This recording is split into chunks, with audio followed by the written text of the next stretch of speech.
Allô Elliot, c'est Lou. Tu m'as parlé de Radio Cosmos, ça a l'air chouette, mais je capte pas. T'as une idée?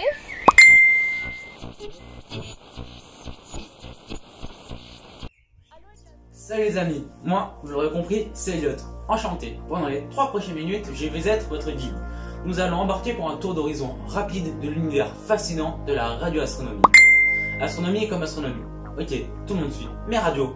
Radio comme radio, ça marche là encore. D'abord, les fondamentaux. La radioastronomie, ça consiste à observer les astres. Jusque-là, je ne vous apprends rien. Mais attendez, à la différence des télescopes optiques, figurez-vous que les observations radioastronomiques peuvent se faire de jour comme de nuit. Et, cerise sur le gâteau, par tout temps. Et ouais, plutôt pas mal hein. C'est vrai qu'on a l'habitude des télescopes qui opèrent dans le domaine du visible, c'est-à-dire dans le domaine des ondes électromagnétiques que notre œil voit.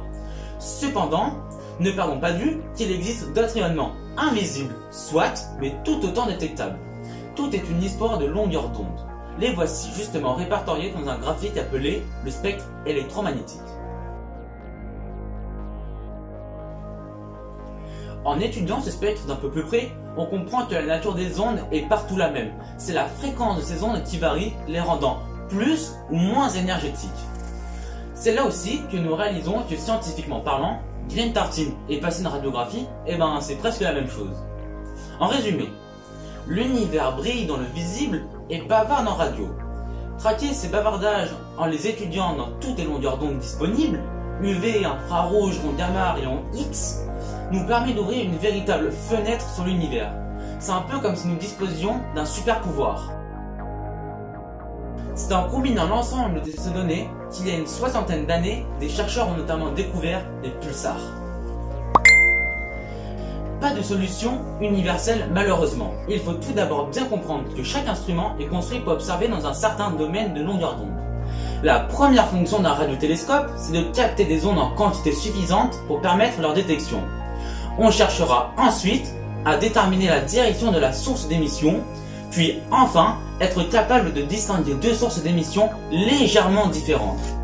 Ceci dit, tout n'est pas rose dans le monde de la radioastronomie. Des facteurs parasites tels qu'entre autres la noria des satellites Starlink d'Elon Musk perturbent gravement le travail des radioastronomes.